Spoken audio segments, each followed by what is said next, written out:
sa kanyang panahon.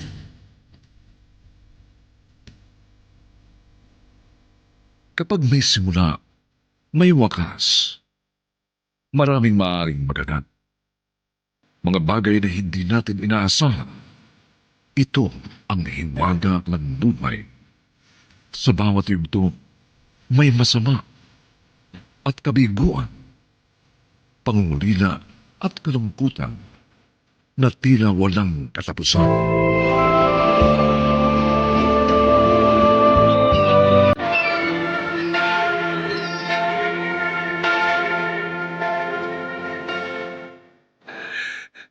Panginoon,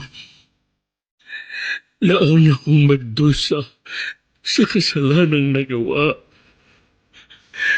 Nagsusumamo po ako sa inyo.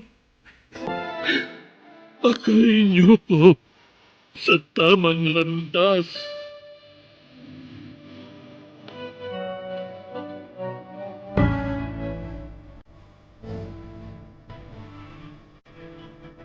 Ang lahat ay magbabago. Mananaig ang matuwid. Mangingibabaw ang kaligayahan. At maghahari ang kapayapaan. Dahil walang mahirap, walang mayaman. Lahat ay pantay-pantay.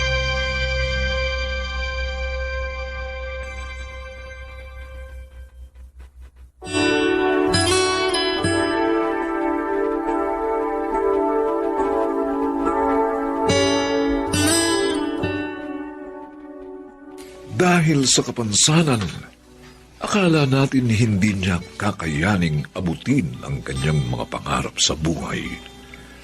Bagkus ang tingin ng iba sa kanila ay wala ng pag-asa at habang buhay na alagain. Ang tampok nating karanasan ngayong araw na ito ay magpapatunay na mali ang iniisip ng iba sa mga taong may mga kapansanan o PWD. Ito po ay ating pakinggan ang karanasan ni Renza sa ating dunang sa kanyang panahon.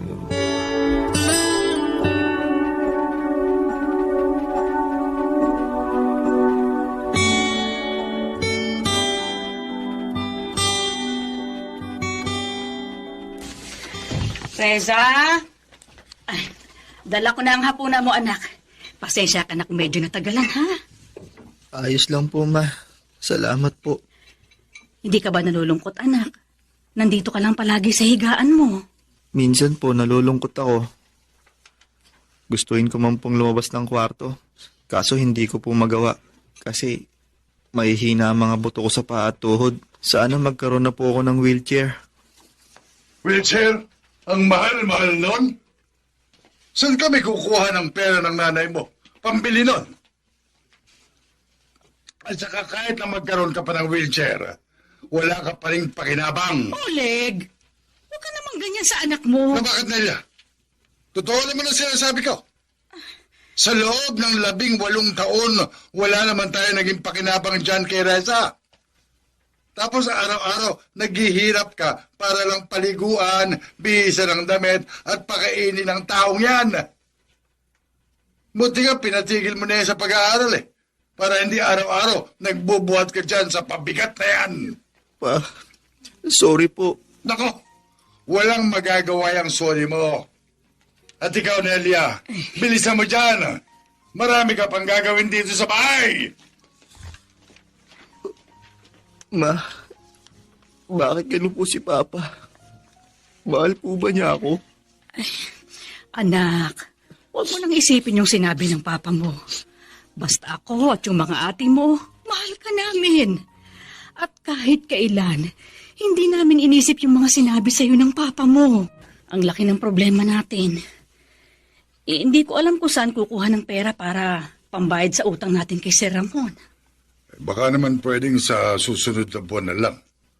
Total, anihan na yun Pakiusapan mo na lang, Nelia. Hindi lang naman si Sir Ramon ang problema Pati yung pang-araw-araw natin mga gastusin. Sina Nimpa at Eileen sa susunod na linggo pang sahod. Ano yung gagastusin natin sa mga natitirang araw? Ewan ko. Hindi ko alam kung saan tayo kukuha ng panggastos. Sa totoo lang, naguguluhan ako. Siguro, uutang na lang uli ako sa mga kumpare ko. Susubukan ko rin umutang kay Kuya Ebner. Ma, baka po pwede niyo akong tulungan. Magbabali lang po ako. Sige, sandali lang anak ha. Nandyan na ako. Yun. Naturingang lalaki ang si Reza, pero walang pakinabang. Ayan ka na naman, Oleg. Sinisisi mo na naman ang anak mo. Hindi naman nakagustuhan ko naging ganito man siya eh. Halika anak, kumapit ka sa akin. Opo.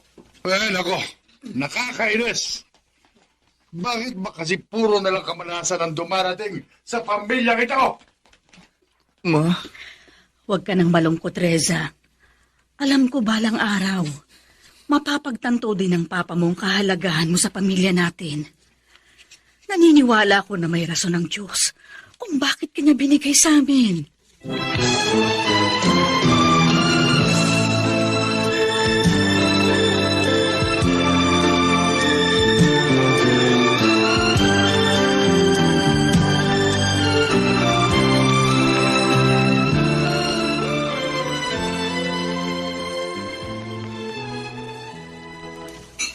Reza, eto na yung pagkain mo. Oh, teka. Ano ba yung sinisilip mo dyan sa bintana? gusto ko kasing lumabas ng bahay. Pero di ko magawa dahil hindi ako makalakad. Buti pa kayo. Nakakapunta kayo sa lugar na gusto nyo. Ay, hindi bale. Sa susunod, pag wala kami pasok ni Eileen, ilalabas ka namin. Para naman makalanghap ka ng sariwang hangin. Ate Nympha, gagamitin pa ba ni Papa yung mga kahoy at plywood sa labas? Naku, matagal na nakatambak yan sa labas eh. Ang alam ko, itatapon niya ni Papa. Pwede bang kunin mo? Tapos hiramin mo yung martilyo, tsaka lagari at mga pako ni Papa. Sige. Pero, anong gagawin mo sa mga yon? Gagawa ko ng wagon. Imbis na wheelchair, wagon ang sasakyan ko para makalabas ako. Kaya mo gumawa ng wagon? Paa at tuhod lang naman ang hindi gumagana sa akin. Pero ang mga kamay ko normal. Okay, sige. Sasabihin ko rin yan kay Eileen para matulungan ka namin sa balak mong gawin.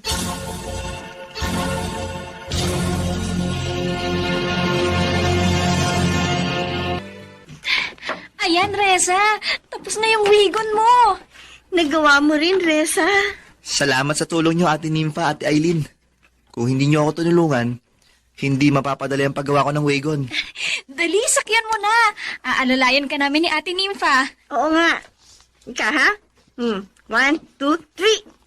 Iyan. Tamang-tama yung laki ng wagon. Kasyang-kasya sa'yo. Dali, subukan mong paandarin. Ate Nympha, Ate Eileen, umaandar ng maayos. Sa wakas, makakalabas na rin ako ng bahay. Hindi ko na kailangan ng wheelchair. Masaya kami para sa'yo, Reza. Nimpa? Eileen? Ma? Reza? Pa? Buti umuwi na kayo. Tagumpay yung ginawang wagon ni Reza. Ang ganda naman ang ginawa mo, anak. Ano naman ang pinagkaiba kung magkaroon man siya niyan. Hala pa rin siyang silbi. Oleg, tama na nga yan. Pwede ba maging masaya ka na lang para sa anak mo? Ako bahala ka sa buhay niyo. Huwag mo nang pansinin si Papa, Reza. Oo, ate. Hindi masisira ni Papa ang Buti naman, Reza. At nakakalabas ka na ng bahay nyo. Kailan lang po kasi ako nagkaroon ng pagkakataong makagawa ng wagon na sinasakyan ko. Maganda ang pagkakagawa mo, ha? Pulido at matibay. Salamat po, Tito Ebner.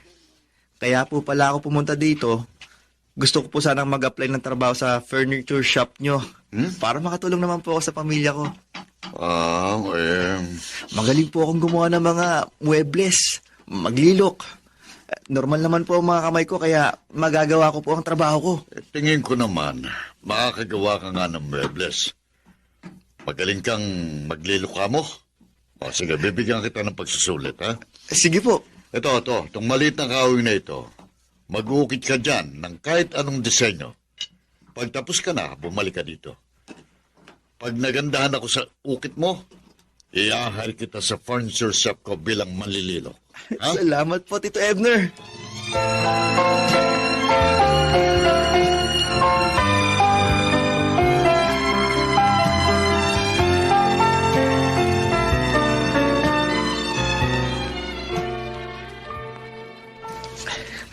Yun nga po. Nagustuhan ni Tito Ebner yung dililo ko kaya magtatrabaho na po ako sa furniture shop niya. Magandang balita yan, anak. Congrats, Tol! Masaya kami para sa'yo. Pagbutihan mo palalo para lalong ma-impress sa'yo si Tito Ebner. Talagang pagbubutihan ko po para makatulong na po ako sa pamilya. Mabuti naman. At nang hindi ka na magiging pabigat sa pamilyang ito. Ay, naku, Oleg. Hindi ka na talaga magbabago. Kaya bakit? Ayos lang po, Ma. May punto rin naman po si Papa. Naging pabigat ako sa pamilya dahil sa kapansanan ko. Pero babaguhin ko na po yun ngayon. Dahil na-realize ko na hindi kailanman hadlang ang kapansanan ko para maabot ko ang mga gusto ko sa buhay. Tama yan, Reza. Basta suportado ka namin palagi. Salamat sa pagtitiwala niyo sa akin. Lumalakas ang kumpiyansa ko sa sarili ko.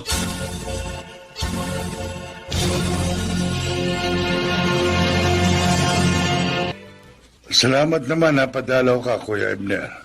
Ano balita? Kumusta ang negosyo? Ayun, maraming orders ngayon kasi magpapasko. Kumusta naman si Reza? Nagagawa ba niya ang trabaho niya? Oo naman. Masipag si Reza. Bukod sa pulido at magandang mga gawa niya. Alam mo ba, simula nung magtrabaho sa amin sa furniture shop, tumaas ang benta ko. Marami kasi ang may gusto ng design niya eh. Kaya hindi ako nagsisisi na pinasok ko siya bilang malililok sa furniture shop. Ay, naku, salamat naman sa Diyos. At sa iyo rin, Kuya Ebner. Binigyan mo ng pagkakataon si Reza na madiscover niya ang talento niya. Swerte kayo sa batang yan, Oleg. Nelia, dahil ang anak nyo, isang henyo. Isang tunay na alagad ng sining.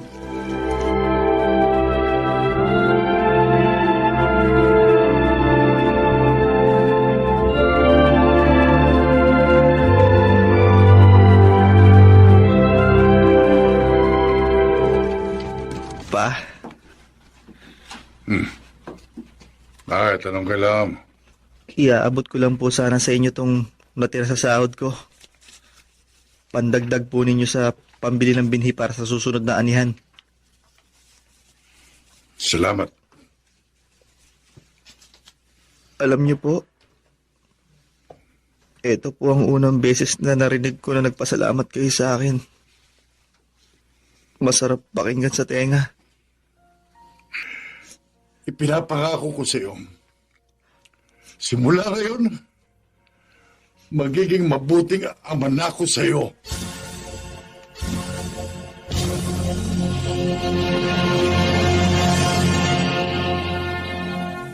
Sa kanyang panahon,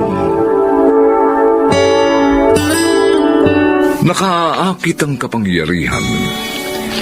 Kaya naman marami ang naghahangad na ito ay makamtan. Mga kaibigan, narito po ang naging karanasan ni Donato sa ating dunang sa kanyang panahon. O pagkatapos, anong nangyari, anak? Sabi ko po sa kanya, sige, suntukin mo ako. Susumbong kita sa papa kong pulis. Ha! Atras siya, kahit mas malaki pa siya sa akin. Yak, natakot na yon. Tama lang ang ginawa mo para hindi ka binubuli. Naalala ko po kasi yung sinabi niyo sa akin eh. Mas mabuti na yung ako yung mambuli kesa ako ang mabuli. O, totoo yun. Kaya ikaw, huwag kang papayag na maapi, ha? Opo. Lumaban ka at isumbong mo silang lahat sa akin kapag sinaktan ka. At ako nang bahalang marap sa kanila. Opo, Papa. Tatandaan ko yan. Ikaw naman, Donato, oo. Oh, Bakit ba ganyan lang tinuturo mo sa apo ko? Kung wala lang sa ibang bansa ang asawa mo, Tiyak, pupunahin ka rin niya. Inay, walang masama doon. Kaya may nangaapi dito sa mundo dahil may nagpapaapi. At ayokong maging ganon ang apo nyo. Para saan pa taging pulis ako kung hindi ko siya ipagtatanggol? Dapat turuan mo siyang lumayo sa gulo at magkaroon ng mababang loob. Lola! Yung mga hindi lumalaban, duwag yun! At ayaw po namin ni Papa ng ganun. Di ba po? Oo, anak. Kaya sa akin ka makinig lagi, ha? Huwag mong intindihin yung lola mo.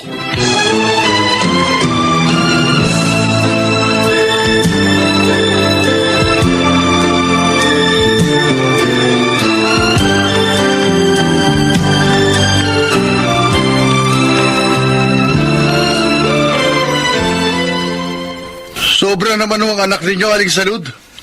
Masyadong mabigat ang kamay sa mga bata. Bakit, Martin? Ano ba ginawa ni Donato? Naglalaro yung mga anak ko. Oh, Napunta ho ron sa bago niyang kotse. Aba, binatukan niya agad yung mga yun. ano? Pwede naman ho niya pagsabihang lumayo dun para wag magasgasan yung kotse niya. Kaso, binatukan niya kaagad. At saka niya pinagsisigawan. Maria Josep, pasensya ka na, Martin, ha? Ako na humihingi ng paumanhin sa masamang ginawa ng anak ko. Kumisan kasi, pabigla-bigla itong si Donato, Porke pulis siya, malakas ang loob niyang saktan yung mga hindi makagaganti sa kanya. Ganun ba yun? Ewan ko ba kung bakit ganun siya. Hindi naman namin siya pinalaking barumbado.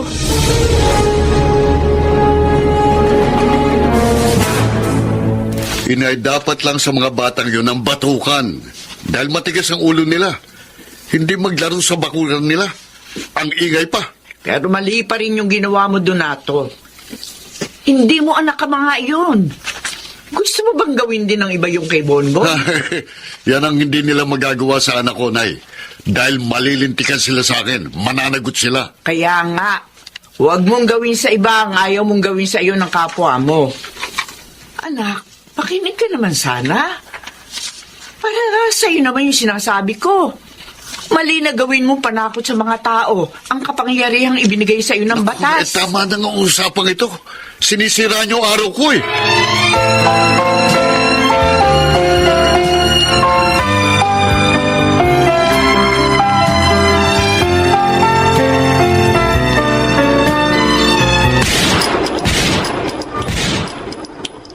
Oh! Galing niyo, Papa! Tinamaan niyo yung target! Talagang magaling ang papa mo, anak. Alam niyo, paglaki ko, gusto kong maging pulis tulad niyo. Bakit naman? Kasi idol ko kayo. At saka, parang walang makapang-api sa akin. Matalino ko talaga, Bonbon. Talagang walang uubra sa'yo kapag pulis ka. Lalo na kapag mataas ang ranggo mo. Kaya tama lang, nahangarin mong maging pulis.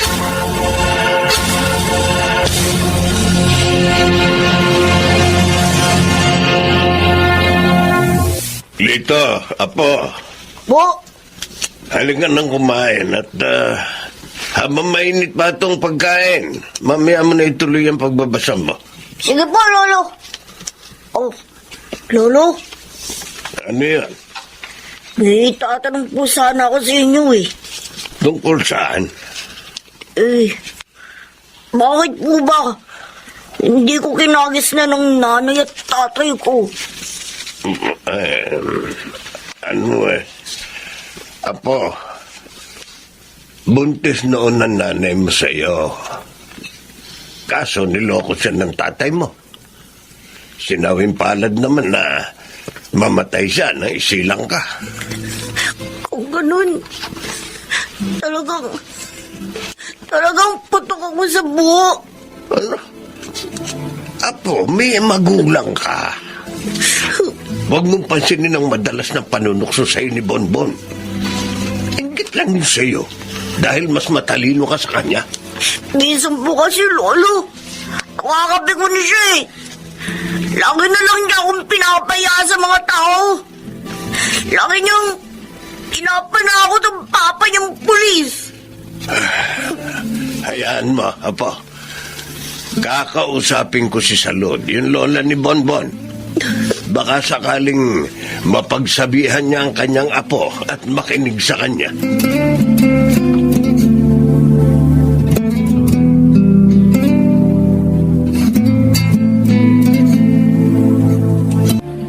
Hoy!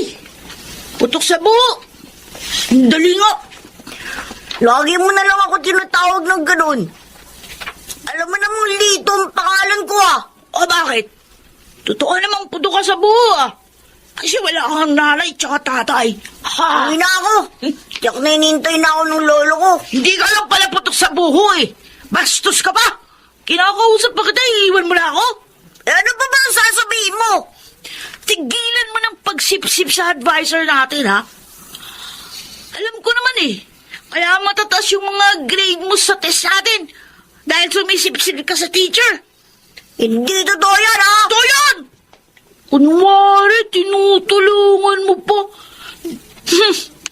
Di mo naman ako kayang talunin sa mga test kung hindi ka sisipsip eh. Kasi matalino ako. Nag-aaral din ako mabuti, Bonbon. Kung ayaw mo maniwala, bahala ka. Talagang hindi ako naniniwala sa'yo. Butok ka sa buho, no? Tama na ha. Walang nanay, walang tatay, putok sa buho! Putok, putok, putok! Ito ang yan, tumigil ka na! Aray! Walang niya ka! Sinuntok mo ako, ha? Mandaman sa papa ko!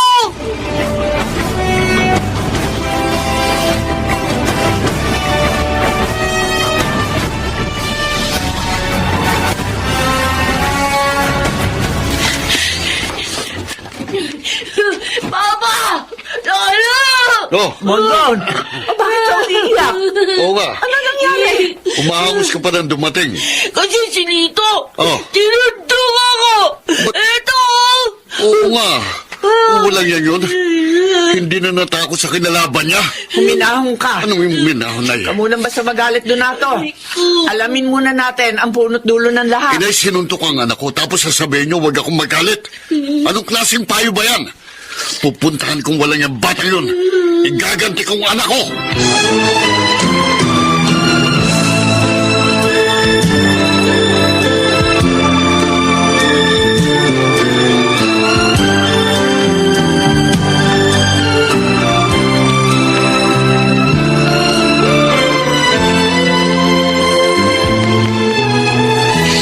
Sargento, pasensya na kayo sa apo ko. Nabigla lang siya sa pagkasuntok sa anak nyo. Nagalit lang talaga sa pagtawag sa kanya ng putok sa buho ni Bonbon. At ang ibig niyo sabihin, kasalanan ng anak ko, ganon.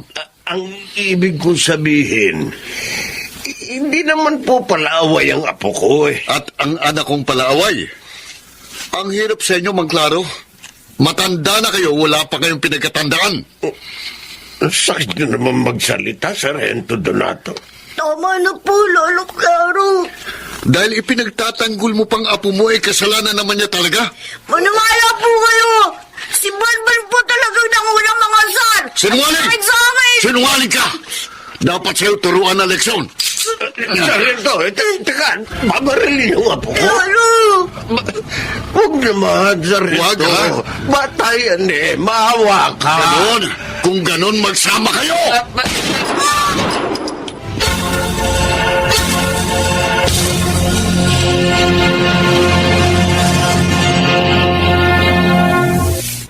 Lola, salud. Nagsisisi po ako.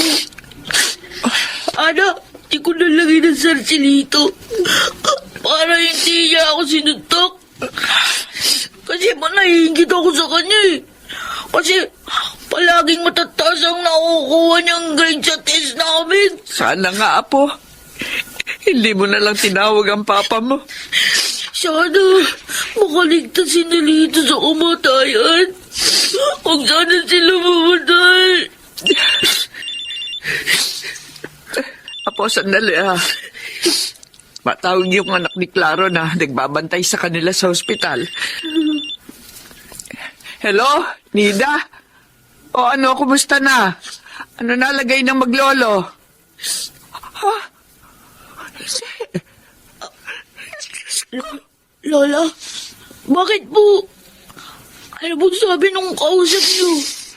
Patay na sina Claro at Lito, Apo. Hindi sila nakaligtas sa pagkabaril ng papa mo. Ibig sabihin, bibilang ko si Papa. Ayoko makakulong si Papa. Ayoko!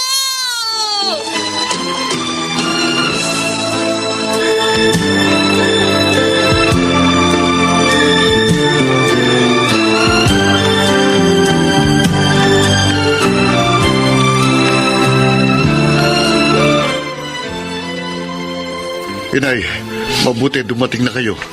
Kanina ko pa kayo hinihintay. Hinintay ko pa yung tawag ng nagbabantay kina Claro. Kaya ngayon lang ako nakapunta Kumusta ho?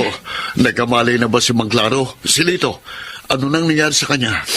Inay, kahit sagutin pa natin ang lahat ng gastos nila at bigyan pa natin sila ng pera, gawin nyo.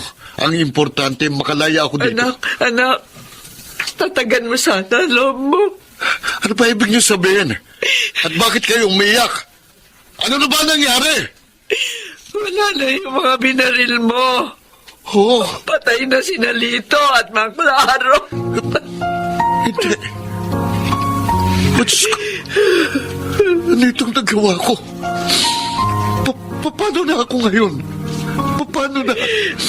Kung nakinig ka lamang sana sa akin noon, na lumayo sa gulo at maging mahinahon, hindi mo sana sasapitin ito eh. Patawarin niyo ako, Nay. Patawarin niyo ako. Sikapin mo magpakabay dito, anak. Hihintayin namin sa iyong paglaya. Patawarin mo po ako, Diyos ko. Naging mapagmalabis ako. Patawan po.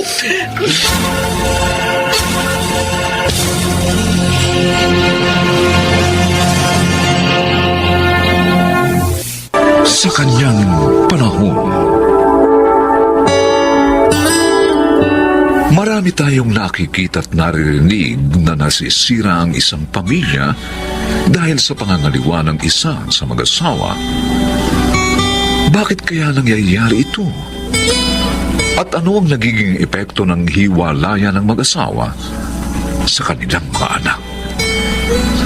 Mga kaibigan, pakinggan po natin ang naging karanasan ni David sa ating dunang sa kanyang panahon.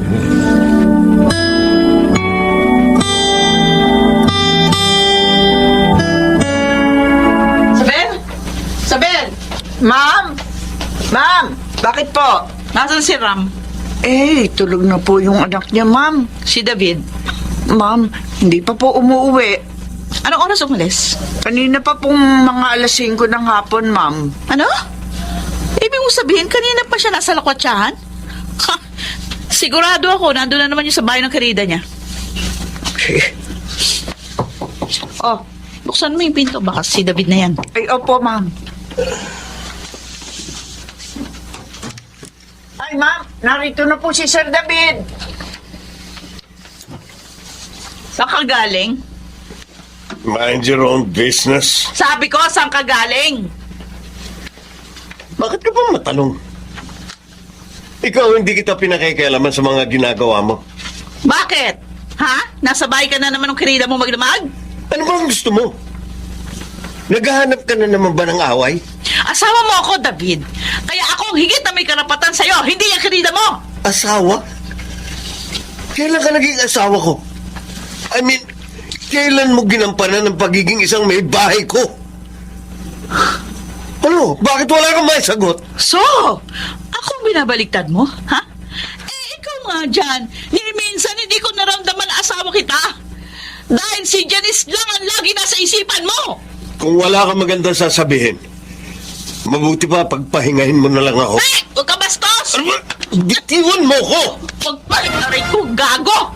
Huwag mong uling gagawin sa akin yan, ha? Binabalaan kita.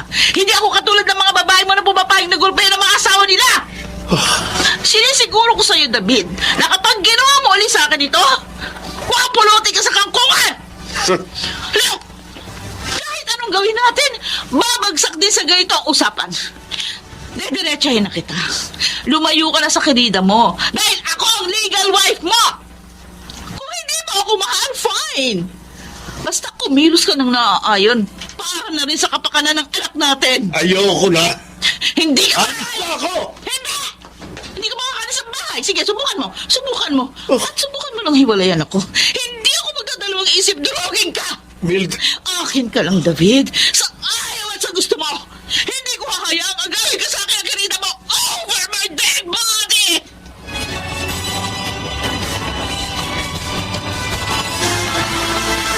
Oh, David, naparito ka. Halika, samahan mo ko rito.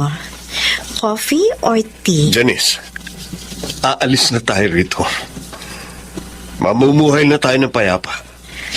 Talaga? Aalis na tayo rito? Paano ng asawa mo?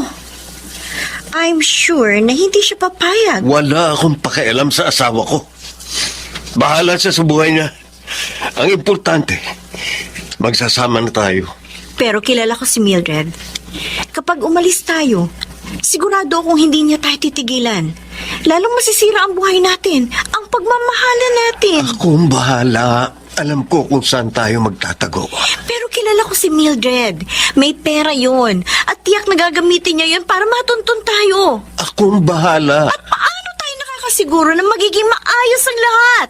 Basta, ako nang bahala. Pero David, mahirap nang sumugal tayo roon. Delikado ang papasukin natin. Mag-isip-isip ka naman. Kung wala kang konkretong plano, lalaki ang problema natin. Ano ka ba? Sabi ko lang akong bahala eh. Bakit tila parang wala kang tiwala sa akin? Nagkamali ako.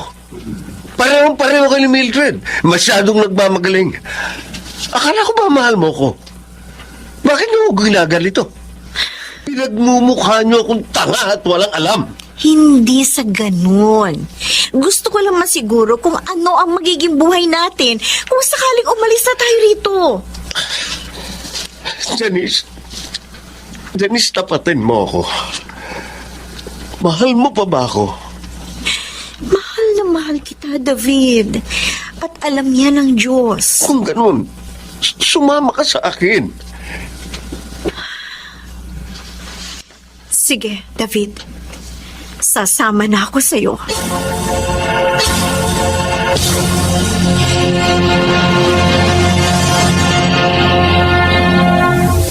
Sabel! Sabel! Ma'am? Ma'am, bakit po? Bakit po? Nasa si David, nakita mo? Kasi wala na ibang gamit niya doon sa kwarto namin. Ay, opo. Paalis lang po niya kaninang 4:00 ng hapon. Oh, Nakita ko nga po, may dala-dala siyang bag. sinabi ba niya kung saan siya pupunta? Hindi po. Pero nagpahatid po siya sa driver niyong si Nilo. Nasaan na siya? Kararating lang po niya. Nandun po sa kusina. Nilo! Nilo! Ma'am! Ma'am! Bakit po? Saan pumunta si David?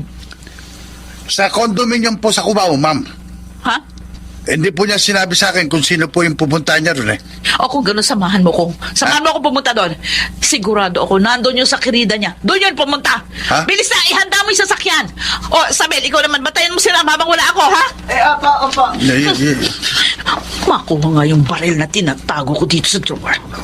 Kapag nahuli ko sa aktong nagtataksil na si David, hindi ako mangingiming tantarin siya ng bola.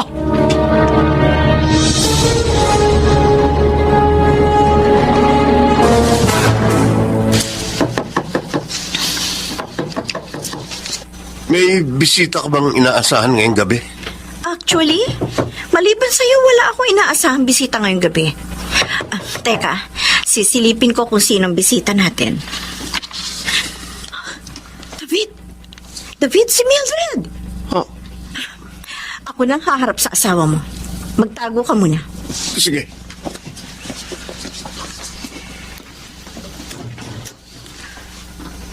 Kamusta na, Janice? Anong ginagawa mo rito? Gusto na kitang bisitahin. At syempre, nandito yung asawa ko eh. Kaya babawiin ko siya sa'yo. Wala akong panahon pang makipag-away sa'yo. Oh, ganun. Ha? Asawa ko nilalandi mo! Hindi mo siya makukuha sa akin! Magkakamatayan tayo. Ako ang mahal ni David at hindi ikaw! Ganon, ha? Huwag mong gawin kaya, ano? Hindi ako ang tipo ng babae nagpapasampal!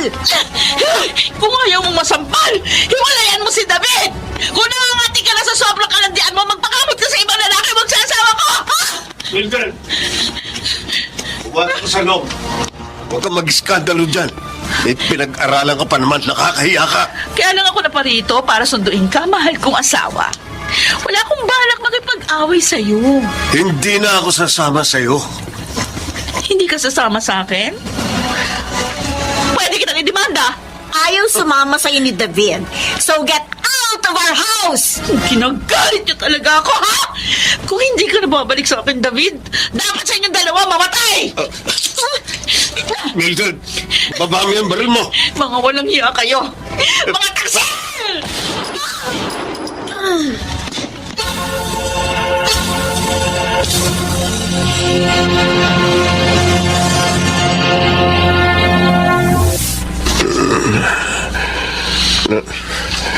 Nasaan ako? Bakit liwanag ng paligid? David, nasa ospital ka. Oh, ikaw pala, Daniel. Anong ginagawa mo dito? Nabalitaan ko yung nangyari sa'yo kaya napasugod ako dito. At bilang kakambal mo, ako nagbantay sa'yo habang wala ka pang malay. Pero huwag kang mag-alala, ligtas ka na. May awa pa rin ng Diyos sa'yo. Si Janice. Nasaan na siya?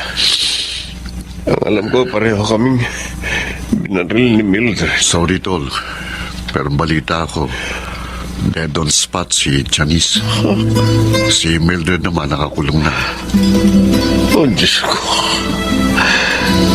Ano itong nagawa ko? Janice, mahal ko.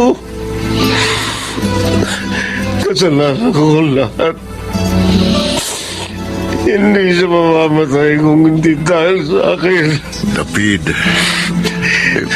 Si Ram, kumusta na anak ko? Nasa pangalaga siya ng hipag mong si Eliza. Sa totoo lang, sobrang nalulungkot ang pamangkin ko dahil nakakulong ang mama niya. Gusto ko makalabas na dito sa ospital. Gusto ko makausap ang anak ko. Huwag kang mag-alala. Makakalabas ka din ng ospital. Kailangan mo lang munang magpahinga.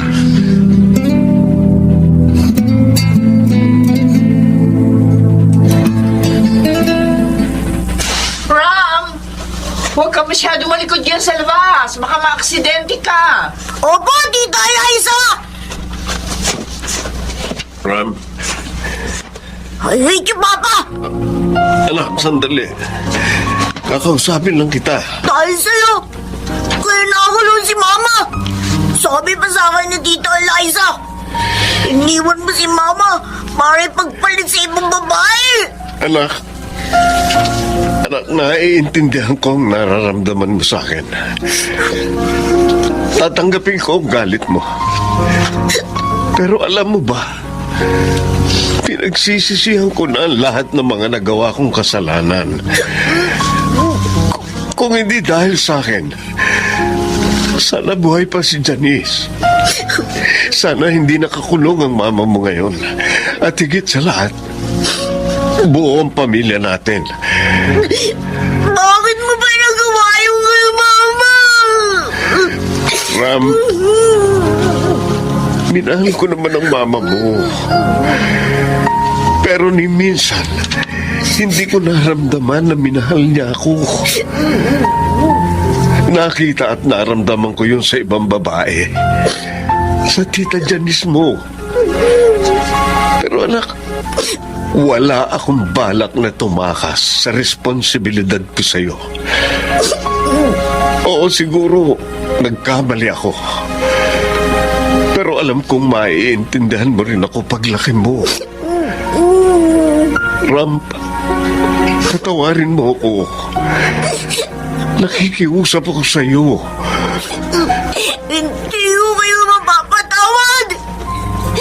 Ram, I hate you, Papa! I hate you! Ram, anak, Bumalik ka dito! Anak! Anak! Oh, Diyos ko! Patawarin mo ako!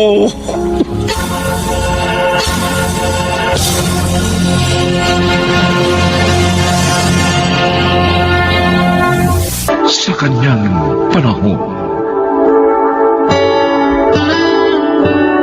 likas na raw sa isang tao ang mandaya at manloko. Mas madali raw umasenso sa ganitong paraan.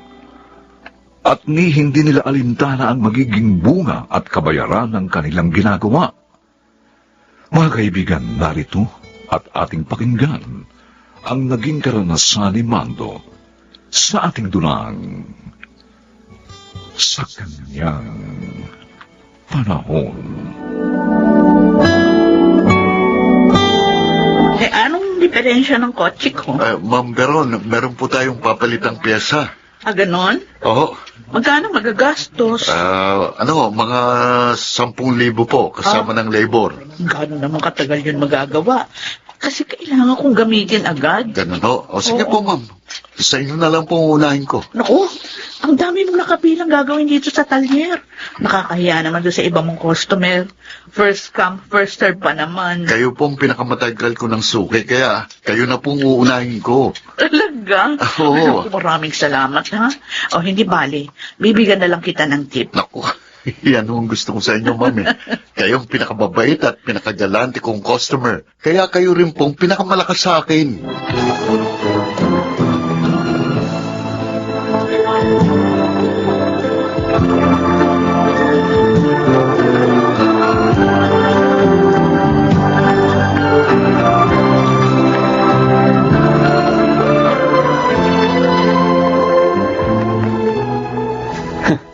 Grabe ka, Mando. Ang lakas mong tumaga. Ano? Wala naman talagang sira yung kotse ng customer mo. May lilinisin ka lang pyesa, di ba? Siyempre, diskarte lang yan. Anong diskarte doon? Panloloko ang tawag doon. Hindi. Bagay talaga sa'yo ang pangalang Mando. Mandurugas ka kasi. Ikaw talaga. Wala naman siyang alam sa diskarte ko dahil magandang serbisyo ko. Kaya nga siyang pinakamatagal ko ng suki. Kaya matagal mo na rin siyang niloloko. Aba, Edwin, mayaman si Ma'am Beron. Kaya kung tutusin, barya lang ang kickback ko sa kanya. Hindi niya mararamdaman yun at siya pa. Kumikita ka rin naman, di ba? Yun na nga eh. Nakukonsensya na ako dahil ako ang may-ari nitong talyer. Baka pati ako eh kasamang makarma dahil sa katarantaduan mo.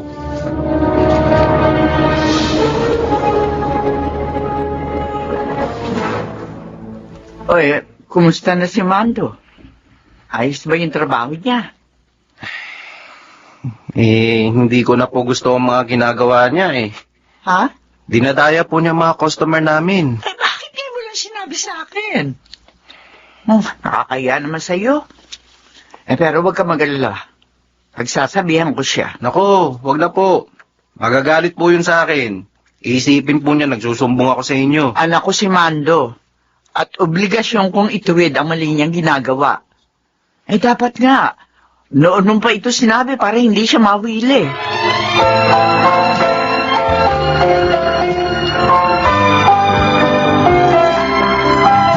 Oh, ito yung pangalan ng pyesa. Gawan mo na lang ng sibo. Gawin mong 7,000. Anong 7,000? Mahigit 3,000 lang ang presyo nito Kaya nga bahala ka na eh. Pwede mo naman doktorin yung resibo, hindi ba? Grabe ka naman Alam mo bang ako na nahihiya kay Edwin dahil kinakasangkapan mo itong auto supply niya sa pangulimbat mo? Gusto ko na nga mag-resign bilang cashier niya Ano ko ba naman, Sally? Hindi mo ba naiisip na para rin sa kinabukasan natin itong ginagawa ko? Sa katunayan, ang laki na ng savings ko. Ewan ko, Mando. Oh. Pero parang tinatabangan na ako sa'yo.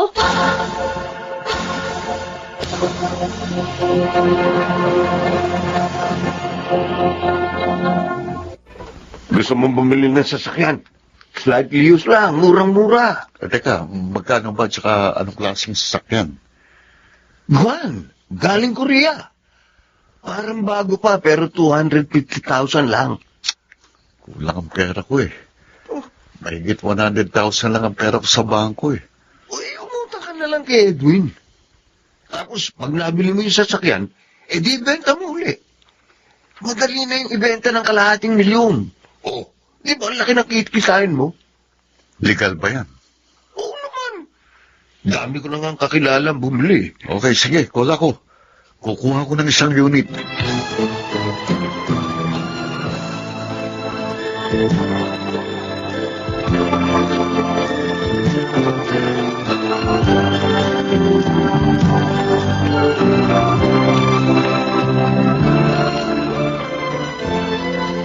Ano ka mo? Magre-resign ka na?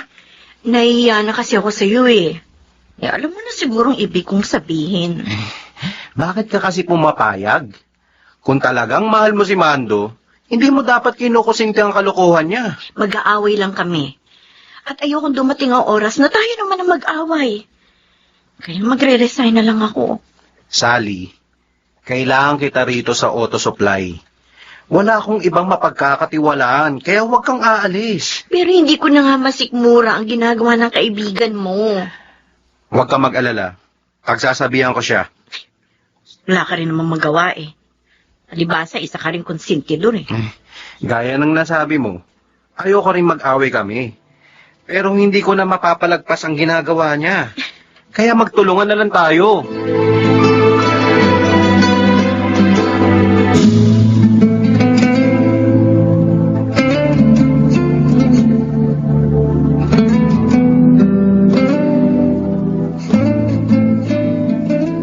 Para naman kayo sirang plaka. Paulit-ulit lang po kayo. Ginagawa ko lang ang tungkulin ko bilang isang ina. Na hindi na ako bata. Alam ko na ginagawa ko. Kaya hindi nyo na ako kailangang pagsabihan. Sigurado ka? Alam mo ang ginagawa mo? Oo. Wala naman taong perpekto eh. Pero hindi naman ako katulad ng mga buhayang politiko na garapal kung magnakaw sa taong bayan. Pero para naging pagnanakaw yung ginagawa mo, di ba? Okay, Nay. Sabihin po natin pagnanakaw ang ginagawa ko. Pero namimili po ako ng nanakawan. Binabawasan ko lang ng konti ang kayamanan ng aking mga customer. Mas malaki nga pong nagagastos nila sa kanilang bisyo kaysa sa mga nakukuha ko sa kanila. Ay, nako. Oh, Ibang klase talaga ang katwiran mo. Bahala ka na nga sa buhay mo. Hindi mo ako masisisi balang araw dahil hindi ako nagkulang na paalala sa iyo.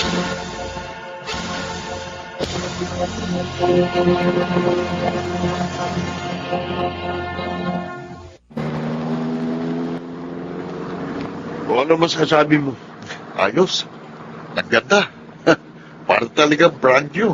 Nakita mo naman ang makina, di ba? Oo. Kaya nga hindi na ako nagdalawang isip pa eh. Buti na lang pinautang ako ni Edwin kaya 125,000 lang ang binitiwan kong pera. Di bali. Pag naibenta mo to, mababawi mo rin yung pera mo. Ang laki pa lang kikitain mo. Ganun na nga. At gagawin ko ng business ng buy and sell ng sasakyan. Pero, teka muna. Oh, bakit ganun? Ayaw kong magat ang preno. Huwag ka mo magbiro ng ganda. Hindi ako nagbibiro.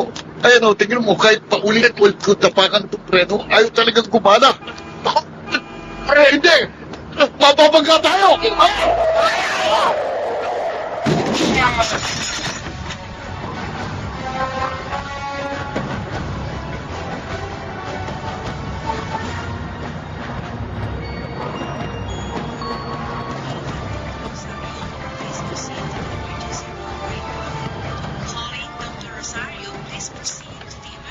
Kumusta ka na?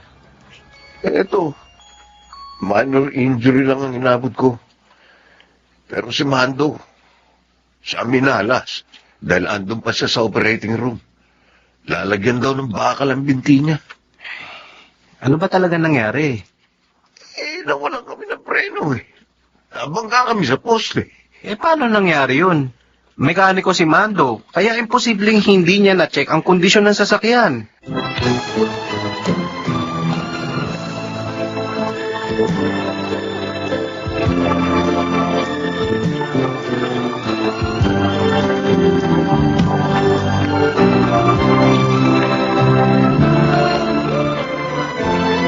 Grabe. 3 buwan din bago ko tuluyang nakarecover. Okay lang yun. Ang importante, buhay ka pa. Kaya sana naman, naging aral na sa'yo ang nangyari, ha? Oo nga eh. Ang laking perang nawala sa akin, tapos ang laki pa ng utang ko sa'yo, Boss Edwin. Ikaw din ang sumagot sa hospital bill ko. Hindi ko alam kung paano kita mababayaran. Kalimutan mo na yun. Tulong ko na yun sa'yo. Basta magpakatino ka na. Yun na lang ang hihingin kong kabayaran. Oo nga, Mando. Magpakatino ka na. Hindi lang para sa sarili mo, kundi para na rin sa amin ng nanay mo. Oo, pangako, Sally, Boss Edwin. Ayusin ko na ang buhay ko. At hindi ko na uulitin ang ginagawa kong panlalamang sa aking kapwa.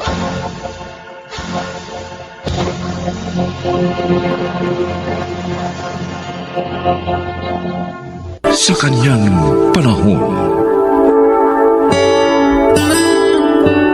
may mga nakaraan na nagbabalik sa kasalukuyan para sa isang katarungan.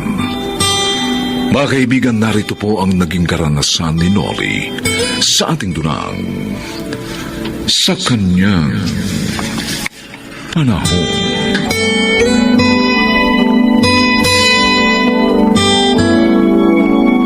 Ang ganda pala ng yaya ni JR, Ate Grace. Kuya Noli. Mukhang nagka-crush ang bayo ko kay Lucy, ha, Noli? Swerte ni Lucy. Bihira magkaklase itong si Charles eh. Puro pag-aaral nga ang iniintindi nito eh. Kaya naman, nakagraduate ng walang nobya. Hindi kagaya mo, kuya.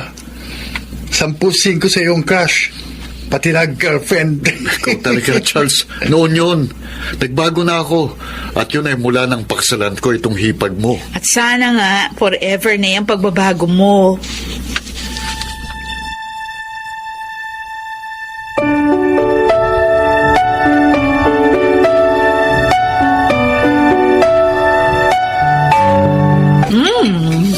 Ang sarap ng pagkakatimpla mo dito sa sinampalukang manok, Lucy. Oo nga, malinamnam.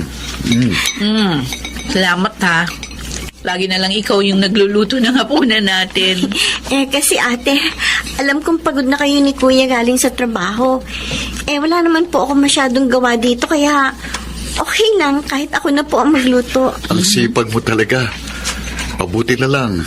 Dito ka napunta sa amin. Swerte namin. Oo nga. Yun ang akala mo, no? Kumusta nga pala si JR? Tulog po, ate. Kaya nga po nakapagluto ako.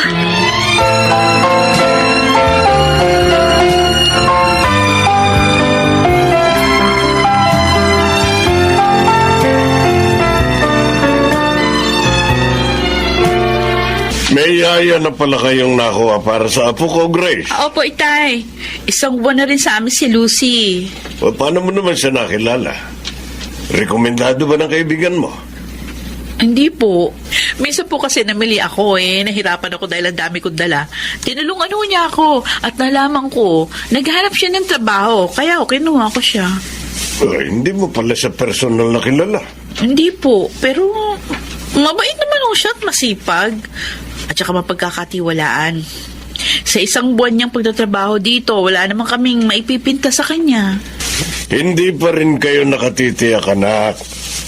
Kaya mag-iingat kayo. Isa pa, maganda yun si Lucy. Baka mamaya, mahulog ang loob ng asawa mo dyan. Itay, nagbago na po si Nuli. Pinatunayan niya sa akin yun sa loob ng 2 years namin pagsasama. Kaya huwag na kayo mag-alala.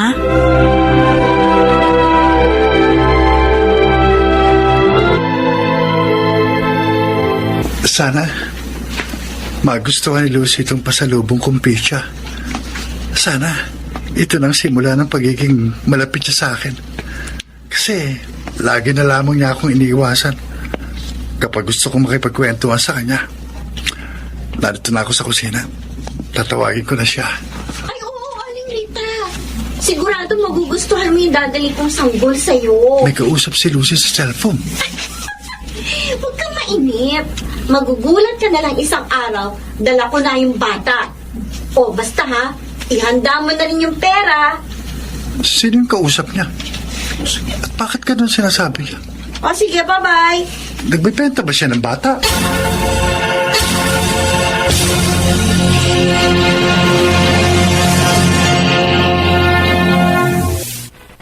Naguguluhan ako. tungkol sa mga narinig ko sinabi ni Lucy. Sa kausap niya sa cellphone.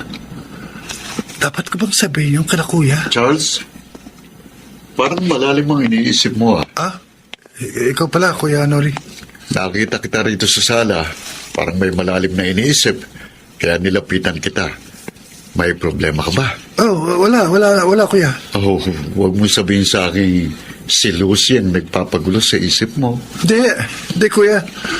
Nawala na nga yung crush ko sa kanya. Talaga, ha?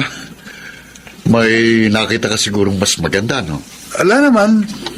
Basta, kusa na lang, nawala yung feelings ko. Ay, hindi ka pa nga serious kung ganon. Siguro nga, Kuya. Sige, Kuya.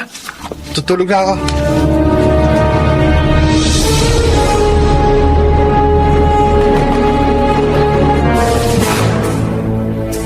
Noli, gumising ka. Gumising ka. Bakit ba?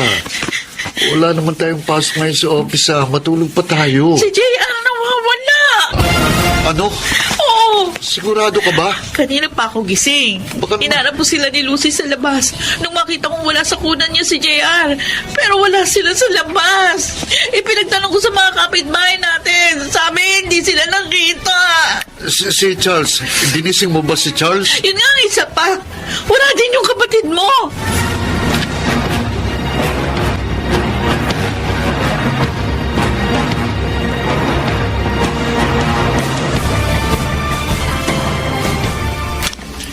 Lucy, bakit mo ninakaw ang anak ng amo mo? Ito lang ang paraan, Nay. Para maiganti ko si Ate Daisy. Anong ibig mong sabihin? Si Noli. Siya ang nobyo ni Ate na nanloko sa kanya. Kaya siya nagpakamatay. Ano? Nabasa ko po yun sa diary ni Ate. Kaya nung malaman ko yun, pinlano ko na ang paghahanap sa lalaking yun. At ang pagganti sa kanya. Anak, sana kinalimutan mo na lamang ang lahat. Wala rin naman mangyayari dahil patay na ang ate mo. Hindi, Inay, hindi. Kailangan mabigyan ng katarungan na sinabi ni Ate. Pero anak, makukulong ka sa ginawa mo. Hindi nila ako makikita. Hindi nila alam itulugan natin. At ang batang ito, ibebenta ko siya. Para hindi na makita pa ng kanyang mga magulang. Matakot ka sa Diyos sa gagawin mo, anak. Hindi mo may pagbibiling pamangkin ko. Huh? Charles! Sino ka? Ako pong kapatid ni Noli. Para kawa mo na. Kunin mo na yung pamangkin mo. Pero pakiusap. Huwag niyo ipabilanggo ang anak ko. Siya na lang ang nag-iisa kong anak. Nagawa lang niya kunin ang pamangkin mo dahil sa labis na awa sa sinapit ang kanyang ate.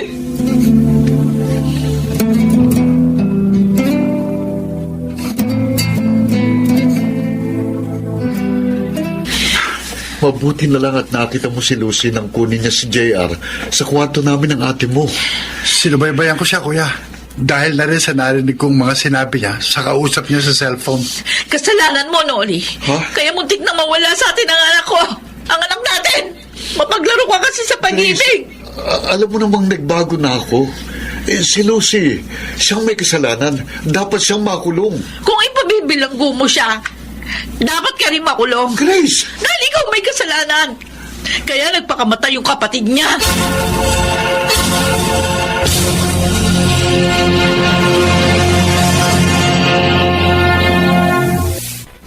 Sino ka? Anong ginagawa mo rito sa puntod ng anak ko? Siya si Noli, Inay. Naparito po ako para humingi ng tawad kay Daisy at maging sa inyo na rin. Alam mo ba kung gaano kasakit sa akin? Nang mawala ang anak ko. Napakasakit. Dahil sa'yo, hindi ako nakatapos ng pag-aaral. Dahil nagpakamatay si ate nang iwan mo. Napakasama mo. I'm sorry. Hindi ko alam na gagawin niya yun. I'm so sorry. Alam ko na kahit magalit pa kami sa'yo, wala na rin mangyayari dahil wala nang anak ko. Ayaw ko na rin. Mabuhay pa kami ni inay sa galit. Kaya sige, pinatatawad ka na namin.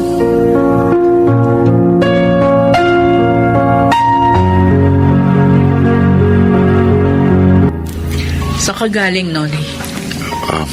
Sinunod kong sinabi mo, Grace. Inalam kong puntod ni Daisy. Nagpunta ako doon. At inabutan ko roon sina Lucet ang kanyang ina. Humingi ako ng tawad sa kanila. O, ano nangyari? Nagpatawaran kami, Grace. Kaya magkaan ang kalooban ko. At sana, huwag ka na rin magalit pa sa akin. Patawarin mo na rin ako.